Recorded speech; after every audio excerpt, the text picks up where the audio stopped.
มารอยัลเนเมซิสศัตรูหัวใจนางร้ายวังหลวงตอนที่3หลังเหตุการณ์ที่นางเอกโดนสาวชนชั้นสูงรุมจับไปขังด้วยความคับแค้นใจเธอจึงปีนขึ้นหลังคาของวังหลวงเพื่อแค่เอาขี้นกหวังจะเอาคืนให้สาสมเป็นขณะเดียวกันกับที่คนร้าย2 คนแอบบุกเข้าไปหวังจัดการองค์ชายใหญ่ซึ่งก็คือพระเอกในสมัยก่อนแต่คนแรกที่ใช้ดาบกลับพลาดท่าและเมื่อต่อสู้ไม่ไหว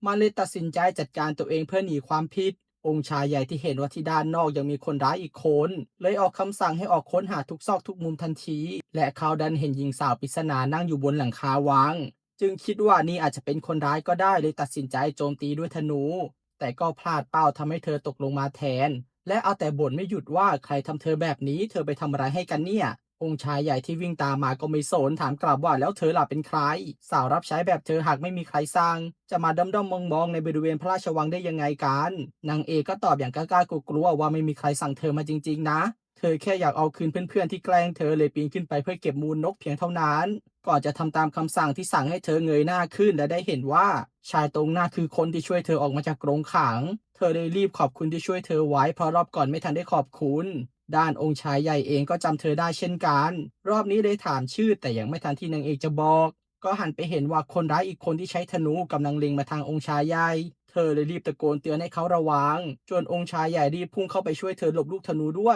ยและถามว่าเธอปลอดภัยใช่ไหม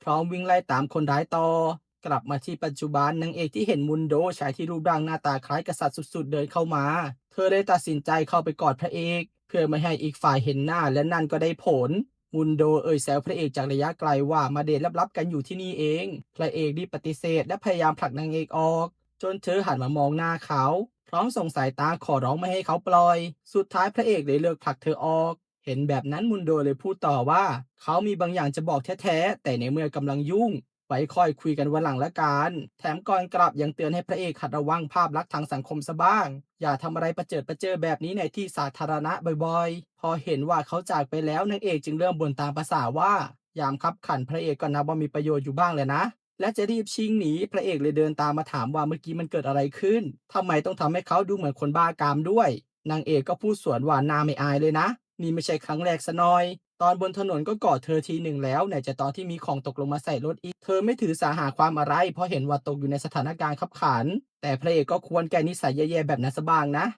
พระเอกเลยพูดสวนว่าเมื่อกี้เธอต่างหากนะที่เป็นฝ่ายกอดเขาไว้ไม่ยอมปล่อยอะก็พอเข้าใจได้แล้วว่าคนหล่อๆแบบเขาพอเห็นคงห้ามใจลำบากใช่ไหมล่ะในตอนนั้นเองทีมงานที่ตามหานางเอกเพื่อจะเอาเรื่องก็ผ่านมาทางนั้นพอดีเธอที่เป็นอดีตนางร้ายตัวแม่แห่งวังหลวงเลยคิดแผนสดบอกพระเอกว่าเดี๋ยวเธอจะส่งสัญญาณก่อนจะแกล้งเป็นลมนะ รับเธอเอาไว้ด้วยล่ะ คนพวกนี้จะทำอะไรกับผู้หญิงที่หมดสติได้กันพระเอกรีบปฏิเสธแผนนี้บอกว่าเธอบ้าไปแล้วหรอ ทำไมเขาต้องร่วมมือกับเธอด้วย แต่ยังไม่ทันได้ตั้งตัวพอพวกทีมงานมาถึงนางเอกก็ทิ้งตัวลงไปที่เขาทันทีทำเอาพระเอกที่ไม่มีทางเลือกเล่นตามน้ำทำเป็นโวยวายว่าตรงนี้มีคนเป็นลมโทรเรียกรถพยาบาลหน่อยและโทษทีมงานคนที่เกือบทำร้ายนางเอกว่าเป็นเพราะเรื่องนั้นแหละสาวน้อยผู้บอบบางเลยตกใจจนเป็นลมแบบนี้ สุดท้ายเพื่อไม่ให้เป็นเรื่องใหญ่ทีมงานที่ต่อแรกจะเอาเรื่องนางเอกให้ได้เลยต้องช่วยกันเปิดทางให้พระเอกแบกนางเอกออกไป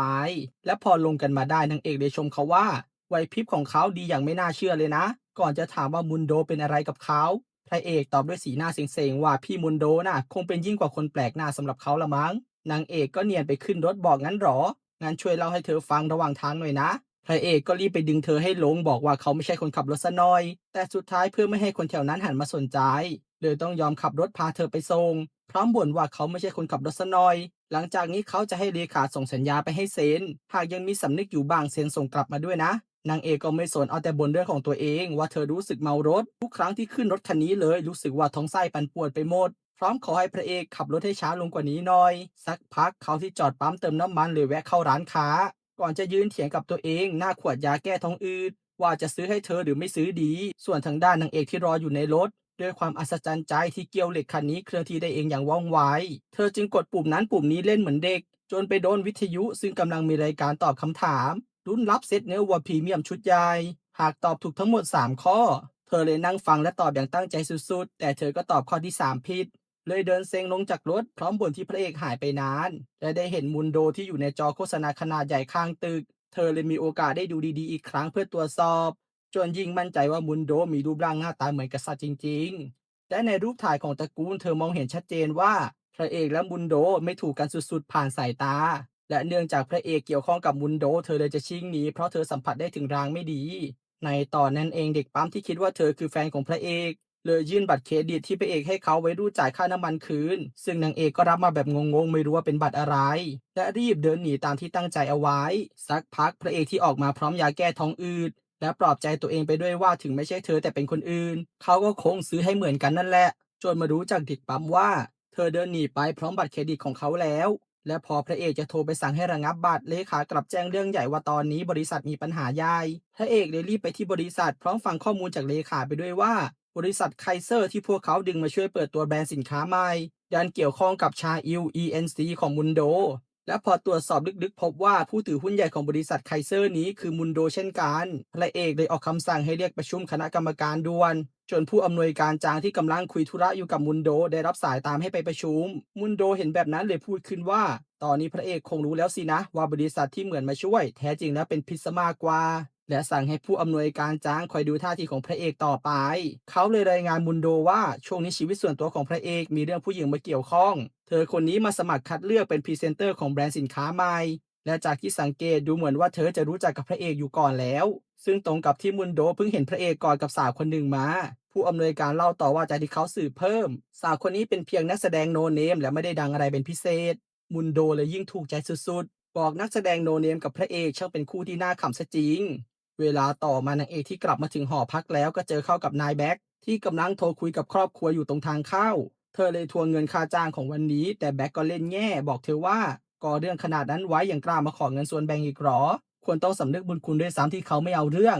นางเอกก็ทำเป็นตามไม่ทันบอกเขาว่าโดนโกงค่าแรงมาหรอพร้อมทำเป็นสงสารให้เขารีบๆเข้าหอพักจนเมื่อแบ็คหันหลังเธอก็ดึงเงินที่แบ็คเหน็บไว้ตรงกระเป๋าหลังออกมาและบ่นว่าหาความซื่อสัตย์ไม่ได้เลยสักนิดก่อนจะจัดแจงแบ่งเงินกันคนละครึ่งอีกด้านหนึ่งพระเอกที่กำลังประชุมด่วนกับเหล่าคณะกรรมการก็ได้ข้อสรุปว่าบริษัทที่พวกเขาร่วมมือด้วยคือบริษัทบางหน้าของมุนโดถ้าหากราคาหุ้นของบริษัทต่ำกว่า50,000เมื่อไรพวกนั้นจะสามารถเข้ายึดบริษัทได้ทันที และในตอนนี้หากพวกนั้นคิดจะแปลงสภาพหุ้นก็จะกลายเป็นผู้ถือหุ้นรายใหญ่ของบริษัท BOJ ของพระเอกทันทีเช่นเดียวกันเขาจึงไปหามุนโดกลางดึกถามว่าหากอยากลงทุนทำไมไม่บอกเขาตรงๆมาทำแบบนี้กับบริษัทของเขาทำไมมุนโดตอบอย่างคนเหนือกว่าว่าน่าสงสารจังเลยนะเอาแต่หมกมุ่นอยู่กับบทบาทคนสร้างเนื้อสร้างตัวเขาแค่ลงทุนกับบริษัทที่คิดว่ารุ่งแน่นอนอย่างถูกต้องตามกฎหมายมันผิดยังไงกันล่ะพระเอกจึงบอกให้เขาเลิกเล่นละครสักทีมุนโดถึงกับหัวเราะบอกว่ามือสมัครเล่นแท้ๆ มีดีแค่หัวโขนที่สวมอยู่ในฐานะหลานของท่านประธานใหญ่เอาแต่สร้างข่าวอื้อฉาวไปทั่วทุกที่หากเขาไม่ร่วมลงทุนบริษัทกระจอกของพระเอกคงล้มไปนานแล้วหากเจียมตัวซะบ้างนะพระเอกเลยขู่กลับว่าขอให้เล่นละครให้เนียนต่อไปละกันหากปู่ของเขาได้ยินคงผิดหวังหน้าดูขากลับเลยขาเลยขอโทษพระเอกที่เขาเช็คไม่รอบคอบพอเขาไม่คิดว่ามุนโดจะมาไม้นี้พระเอกก็ปลอบใจลูกน้องว่าไม่เป็นไรหรอกพี่ชายญาติห่างๆของเขาชอบรอบกัดแบบนี้มาแต่ไหนแต่ไรแล้ว ในโลกนี้หากไม่ใช่มิตรก็เป็นศัตรูไม่มีอะไรครึ่งๆกลางๆก่อนจะนึกย้อนไปถึงเรื่องในวัยเด็กในวันที่ปู่พามุนโดเข้ามาในบ้านและแนะนำให้พระเอกรู้จักว่าเขาคือญาติห่างๆปู่อยากให้พระเอกปฏิบัติกับมุนโดเหมือนพี่ชายสำหรับเขาในวัย7 ขวบมุนโดที่ดูอบอุ่นเหมือนกับทั้งพี่ชายและก็เพื่อนที่แสนดีในโลกอันน่าอึดอัดนี้จนมุนโดเผยท่าแท้ยิ้มพูดกับเขาตอนอยู่กัน2 คนว่าใครบอกว่าเขาเป็นพี่ชายของพระเอกกันพร้อมปัดถ้วยใส่ขนมที่พระเอกตั้งใจมาแบ่งให้กิน และเนียนบอกปู่ว่าเขาแค่อยากรู้จักพระเอกให้มากยิ่งขึ้นไม่คิดว่าพระเอกจะทำตัวไม่ดีใส่เขาแบบนี้เรียนซะพระเอกโดนปู่สั่งสอนโดยไม่ฟังคำแก้ตัวของเขาจากวันนั้นเขาได้เรียนรู้บทเรียนอันแสนเจ็บปวดว่าในโลกนี้คนที่อ่อนแอจะถูกเหยียบย่ำอีกอย่างด้วยสถานการณ์ของบริษัทในตอนนี้เขาจะไม่ยอมถอนทุนแต่จะตักตวงให้ได้มากที่สุดพร้อมสั่งให้เลขาเลื่อนการเปิดตัวของแบรนด์สินค้าใหม่ออกไปให้นานที่สุดเลขาเลยถามต่อว่าส่วนเรื่องแคมเปญโฆษณาจะเอายังไงดีเรียกนางเอกมาถ่ายแบบก่อนเลยดีไหม และหันไปเห็นขวดยาแก้ท้องอืดบนรถพระเอกเลยตอบตะกุกตะกักว่ายานั่นเขาซื้อเอาไว้กินเองเลขาเลยบ่นว่ารถคันนี้ของคุณภาพไม่ดีจริงๆนั่นแหละรอบก่อนก็เห็นนางเอกบ่นว่านั่งรถคันนี้แล้วเวียนหัวอยากอ้วกอีกด้านหนึ่งนางเอกที่กำลังกินข้าวอย่างอร่อยและชวนให้นายแบ็คมากินด้วยกันแต่ว่าแบ็คก็ไม่กินกลับแต่งหล่อออกไปหาแฟนสาวจนถูกบอกเลิกเนื่องจากแฟนสาวเจอคนที่มาขอเธอแต่งแล้วเธอไม่ต้องการคนที่ยังตกงานไม่มีงานประจำทำด้วยซ้ำแบ็คก็พูดขัดว่าสรุปคือเธอนอกใจเพื่อเอาตัวรอดสินะ พร้อมจะเทกาแฟใส่อดีตแฟนสาวแต่ด้วยความเสียดายเขาก็เลือกที่จะดื่มจนหมดแทนไม่ไกลกันนักนางเอกที่กินอาหารคาวเรียบร้อยเธอก็ออกมาหาของหวานกินต่อแต่ แต่พ่อค้าที่เห็นว่าเงินสดของเธอไม่พอจ่ายค่าขนมแม้เพียง2 ถุงเลยเสนอให้จ่ายผ่านบัตรเครดิตที่ถืออยู่แทนจนนางเอกดีใจสุดๆที่บัตรปริศนานี้สามารถใช้ซื้อขนมได้ไม่จำกัดเธอเลยจัดมาถึง10 ถุงจุกๆและแน่นอนพอใช้งานบัตรก็มีข้อความไปแจ้งเตือนที่เจ้าของบัตรอย่างพระเอกว่ามีการใช้จ่ายเพื่อซื้อขนมบ้างไอติมบ้างรัวๆพระเอกที่รู้ว่านางเอกเป็นคนใช้อย่างแน่นอนเลยโทรไปด่าเลขาว่าทำไมยังไม่ระงับการใช้บัตรใบนี้อีกก่อนจะเนียนก่อที่อยู่ของนางเอกจากเขาทั้งที่เลขาพยายามพูดว่าจะไปทำไมล่ะแค่โทรไปยกเลิกบัตรก็ได้นี่พระเอกก็ยืนยันว่าให้ส่งที่อยู่มาซะขณะเดียวกันนางเอกที่เดินซื้อขนมกินมาตลอดทางก็บังเอิญเดินมาเจอกับแบ็คและแฟนสาวที่ทะเลาะกันจนแบ็คขอกระเป๋าแบรนด์เนมที่เคยซื้อให้คืนและโยนทิ้งมาทางนางเอกพอดีซึ่งนางเอกก็รับเอาไว้แบบงงๆเวลาต่อมาพระเอกที่มาถึงจุดหมายและยืนรอสักพักก็เห็นว่านางเอกเดินกินของหวานมากมายกลับมาพอดีเขาเลยบอกเธอที่งงอยู่ว่าเขาไม่ได้แอบสะกดรอยตามเธอมาซะหน่อยจำไม่ได้หรอเลขาของเขาเคยมาส่งเธอที่นี่นางเอกจึงหายสงสัยและพูดขึ้นว่าตอนนั้นเธอได้ยินเลขาบอกว่าพระเอกยืนกรานให้เลขามาส่งเธอเพราะเป็นห่วงใช่ไหมไม่ต้องทำเป็นเขินไปหรอกนะถึงจะเป็นคนซามแต่ยังมีหัวใจเป็นมนุษย์มีคุณงามความดีหลงเหลืออยู่บ้างแหละเล่นซับพระเอกไปต่อแทบไม่เป็นจึงบ่นเธอแทนว่าเงินกินข้าวแทบไม่มีมาเดินถือกระเป๋าแบรนด์เนมไปไหนมาไหนได้ยังไงกันเนี่ยนางเอกก็เลยโวยวายว่าจะมาหาเรื่องเธอกลางดึกหรอไอเรื่องสัญญาบ้าบอนั่นคงทำให้เขาบ้าไปแล้วสินะจะให้เธอรีบตอบตกลงโดยไม่คิดก่อนได้ยังไงกันพระเอกเลยพูดลอยๆว่าคนที่ไม่เก่ง3 ด้านแบบเธอยังจะเรื่องมากอีกเล่นซะนางเอกงงรีบถามกลับทันทีว่าไม่เก่ง3 ด้านหมายความว่ายังไงพระเอกเลยอธิบายอย่างเขินๆว่าก็ไร้เงินไร้คุณสมบัติและไร้สมองเป็นแค่นักแสดงโนเนมที่ไม่มีงานทำจริงๆจังๆสัญญานี้เรียกได้ว่าถูกลอตเตอรี่เลยด้วยซ้ำผู้จบก็เลยขอบัตรเครดิตของเขาคืนนางเอกก็ชมที่เขามีบัตรแสนวิเศษที่ใช้ซื้ออะไรก็ได้เช่นนี้และบอกว่าพรุ่งนี้เธอจะไปหามาใช้บ้างและเนียนๆคืนเขาด้วยความยินดีพร้อมหยิบขนมมากินอย่างมีความสุขพระเอกเห็นแบบนั้นเลยถามว่าเธอกินอาหารพวกนี้เพื่อประทังชีวิตหรอขัดสนเรื่องเงินขนาดนั้นเชียวเธอจึงคิดในใจว่าหากเธอตอบว่าไม่ขัดสนคงโดนเขาทวงเงินที่ซื้อขนมคืนแน่ๆเธอจึงตัดสินใจตอบไปว่าใช่เธอขัดสนเธอแทบไม่มีเงินซื้อของกินเลยด้วยซ้ำทำเอาพระเอกถึงกับเกิดความลังเลว่าจะให้บัตรเครดิตเธอเอาไว้ใช้ต่อดีไหมแต่ด้วยความปากร้ายของเขาก็พูดออกมาว่าเพราะงี้ไงเขาเลยบอกให้เธอหาเงินอย่างสุจริตแต่ทางนางเอกก็ไม่สนใจทำจมูกฟุดฟิตเพราะได้กลิ่นเนื้อย่างหอมๆลอยมาจากร้านที่อยู่ไม่ไกลก่อนจะหันมามองพระเอกตาแป๋วเพื่อเป็นการขอร้องให้เขาพาเธอไปกินหน่อยพระเอกเลยรีบถามกลับว่ามองเขาแบบนี้ทำไมหวังอะไรอยู่เขาไม่ได้บ้าขนาดนั้นซะหน่อยนะแต่เมื่อรู้ตัวอีกทีเขาก็กำลังย่างเนื้อให้เธอกินแล้วและเมื่อได้สติเลยรีบวางที่คีบเนื้อลงบอกว่าเขาเป็นคนจ่ายเพราะงั้นเธอย่างซะอีกอย่างควรเรียกเขาว่าท่านประธานไม่ก็คุณนำหน้าไม่ใช่เจ้าคนเลวทรามแต่นางเอกก็พูดขัดว่าเนื้อชิ้นนั้นจวนจะไหม้แล้วรีบพลิกสิเขาก็รีบทำตามโดยอัตโนมัติจนได้แต่คิดไม่ตกว่านี่มันเกิดอะไรขึ้นกับตัวเองกันแน่พอกินเสร็จบิลค่าอาหารที่ออกมาก็แพงซะจนพระเอกบ่นขึ้นว่านี่เธอกินวัวลงไปทั้งตัวหรือไงแต่ตอนนี้ท้องไส้คงดีขึ้นแล้วใช่ไหมเธอเลยหันมามองด้วยสีหน้าจับผิดว่านี่เขากำลังเป็นห่วงเธออีกแล้วสินะพร้อมกับยิ้มเดินไปอย่างอารมณ์ดีเนื่องจากอิ่มสุดๆเดือนซับพระเอกที่เห็นเธออารมณ์ดีแบบนั้นอดยิ้มตามเธอไม่ได้อีกด้านหนึ่งมุนโดที่มาเป็นเพื่อนของประธานใหญ่ตกปลาประธานใหญ่ก็ชมที่มุนโดสามารถทำให้หุ้นของบริษัทพุ่งขึ้นมาและบ่นเช่นเดิมว่าหากพระเอกได้สักครึ่งคงดีปูแบบเขาจะได้วางมือและพักผ่อนตกปลาแบบยาวๆมุนโดจึงแจ้งว่าบริษัทของพระเอกก็กำลังไปได้ดีนะพระเอกถึงกับผ่อนคลายซะจนออกไปเดทกับสาวด้วยพอปู่ได้ยินแบบนั้นก็สนใจสุดๆรีบถามด้วยความอยากรู้ว่าสาวคนนั้นเป็นใครถึงสามารถทำลายมาตรฐานอันสูงส่งของหลานเขาได้มุนโดก็ยิ้มตอบว่าเขาเองก็ไม่รู้แค่บังเอิญไปเห็นตอนไปที่สถานีโทรทัศน์เลนซะปู่คิดไปไกลว่าอาจจะเป็นนักข่าวสาวหรือเปล่าส่วนทางนางเอกที่กำลังจะเข้าหอพักก็บอกพระเอกว่าในเมื่อเขาติดสินบนเธอด้วยเนื้อย่างแบบนี้เธอเองก็ไม่ใช่คนแรงน้ำใจอะไรเดี๋ยวเธอจะพิจารณาสัญญาเป็นพิเศษให้ก่อนกลับพระเอกเลยแนะนำให้เธอขายกระเป๋าแบรนด์เนมที่ถืออยู่จะได้มีเงินซื้อของดีๆกินและรีบขึ้นรถกลับไปเหมือนไม่สนใจซึ่งนางเอกที่มองคนเก่งก็พูดตามหลังว่าทำเป็นเย็นชาไปเถอะแต่ว่าใจจริงช่างเป็นคนที่มีน้ำใจเป็นห่วงเป็นใยเสียเหลือเกินและเป็นจริงอย่างที่เธอคิดพระเอกที่ขับรถออกมาแล้วก็หันไปดูยาแก้ท้องอืดที่เขาพกติดรถมาด้วยและบ่นกับตัวเองว่าเธอคนนั้นกินวัวได้ทั้งตัวคงไม่เป็นอะไรมากหรอกมั้งทำไมเขาต้องห่วงหญิงบ้าแบบนั้นด้วยก่อนจะหันไปเปิดวิทยุฟังเพลงระหว่างเดินทางซึ่งก็มีแต่เพลงรักจนเขาเผลอนึกไปถึงช่วงเวลาที่ได้เจอและได้อยู่กับนางเอกถึงขั้นเห็นภาพหลอนเป็นหน้าเธอตามที่ต่างๆอีกด้านหนึ่งนางเอกที่กลับเข้ามาในหอพักแล้วก็พบเข้ากับแบ็คที่โดนแฟนทิ้งมาเลยนั่งดื่มจนเมาและพอนางเอกจะคืนกระเป๋าเขาก็บอกว่าไม่เอาเธอจะเอาไปทำอะไรก็เชิญเธอที่เห็นสภาพแบบนั้นเลยบ่นขึ้นว่าทำเหมือนความรักระหว่างชายหญิงเป็นเรื่องพิเศษอะไรนักหนา ได้ยินแบบนั้นแบ็กก็เถียงกลับว่าแล้วเธอล่ะรู้อะไรเกี่ยวกับความรักบ้างรู้ความรู้สึกของการรักใครสักคนมากมายแล้วมอบทุกสิ่งที่มีให้แต่ยังถูกทำร้ายจิตใจจนแตกสลายไหมนางเอกเลยได้กลับมานั่งคิดถึงเรื่องความรักและภาพย้อนกลับไปในอดีตตอนนั้นเธอที่เพิ่งเข้ามาเป็นนางกำนันใหม่ถูกส่งตัวไปที่ตำหนักขององค์ชายใหญ่จนได้รู้ในตอนนั้นว่าชายที่เคยช่วยเธอไว้ถึง2 ครั้งคือองค์ชายใหญ่คนนี้นี่เองอีกฝ่ายพอเห็นเธอเลยพูดขึ้นว่าคงขาดความรอบรู้และไม่เป็นที่ชื่นชอบของหลายๆคนสินะ ถึงได้ถูกส่งมาหาเขาแบบนี้ รู้ฉายาของเขาหรือเปล่า เขามีฉายาว่าองค์ชายผีดิบที่มีดวงตาพิการได้ยินแบบนี้แล้วรู้สึกกลัวเขาขึ้นมาบ้างไหมนางเอกมองสักพักก็ตอบว่าเธอไม่กลัวสักนิดองค์ชายใหญ่ช่วยเธอไว้ตั้งหลายครั้งเธอไม่ใช่คนโง่ที่จะมากลัวผู้มีพระคุณเลื่อนซับพระเอกถูกใจสาวใช้ปากกล้าคนนี้สุดๆและถามชื่อของเธออีกครั้งหนึ่งแต่ว่าเขากลับไม่ได้ยินสิ่งที่เธอพูดและพระเอกก็ตื่นจากความฝันพร้อมกับน้ำตาเช้าวันต่อมาเลยรีบไปหาเพื่อนหมอจิตแพทย์เพื่อถามหาสาเหตุ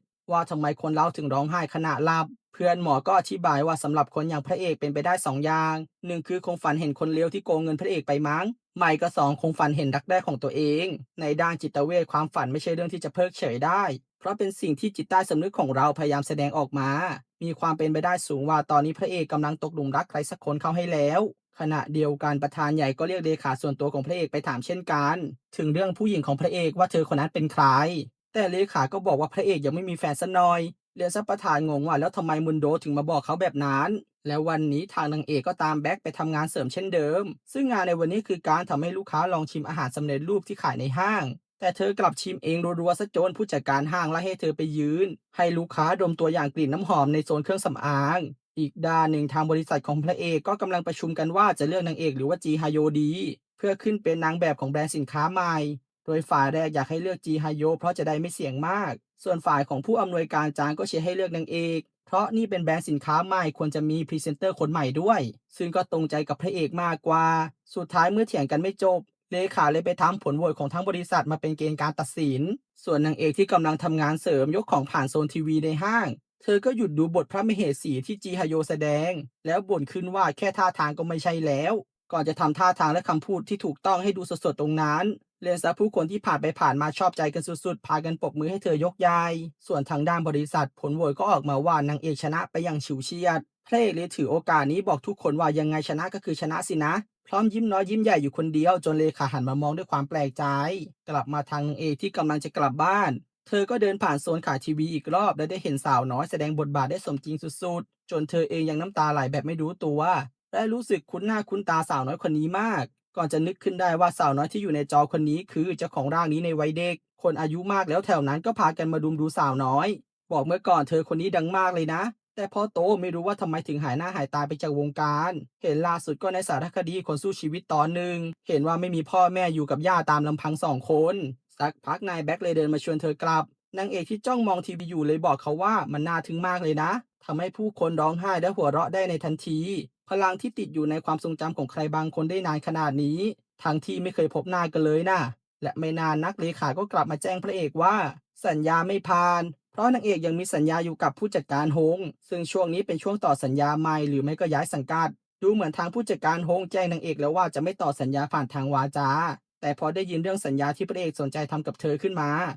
ทางนั้นก็ปฏิเสธว่ายังไม่ได้ยกเลิกสัญญากับเธออย่างเป็นทางการจริงอยู่ที่ทางนั้นไม่ได้อยากต่อสัญญากับเธอแต่หากสัญญากับทางพระเอกผ่านทางนั้นจะขอทบทวนดูใหม่อีกครั้งเรียนซับพระเอกหัวเสียสุดๆสั่งให้นัดประชุมกับทางนั้นด่วนเขาอยากเห็นหน้าผู้จัดการหงคนนี้วันต่อมาพระเอกที่นั่งดูสัญญาของนางเอกอยู่ที่ลงตาประทับเอาไว้ว่ารอการอนุมัติเขาก็เอาแต่คิดถึงคำพูดของเธอที่อุตส่าห์บอกเขาว่าเธอจะพิจารณาสัญญาให้และเถียงกับตัวเองว่านี่เขากำลังเป็นห่วงเธออยู่หรอ ยังไงซะคนแบบนางเอกคงถูกปฏิเสธจนเคยชินแล้วแต่สุดท้ายเขากลับตัดสินใจเลือกที่จะเขียนบางอย่างลงไปในสัญญาฉบับนั้นก่อนจะรีบขยำกระดาษแผ่นนั้นทิ้งพร้อมด่าตัวเองว่านี่เขากำลังคิดบ้าอะไรอยู่ในตอนนั้นเองนางเอกก็โทรมาหาเขาบอกว่าเธอโทรมาแจ้งข่าวดีเพื่อเป็นการยกย่องความจริงใจของเขาเธอได้ตัดสินใจยอมตกลงทำสัญญาด้วยพระเอกก็รีบบอกว่าเรื่องนี้มันไม่ง่ายแล้วแต่เธอก็ไม่สนบอกเขาว่างั้นก็ทำให้มันง่ายสิไม่ต้องคิดมากหรอกตอนนี้เธออยู่ที่หน้าบริษัทเดี๋ยวจะขึ้นไปคุยต่อหน้า เพราะเธอในตอนนี้ได้ตัดสินใจทำตามความฝันอย่างเด็ดขาดแล้วและเข้าไปบอกพนักงานต้อนรับว่าขอเจอประธานหน่อยซึ่งพนักงานต้อนรับสาวก็จำเธอได้และขอให้เธอทำสัญญาผ่า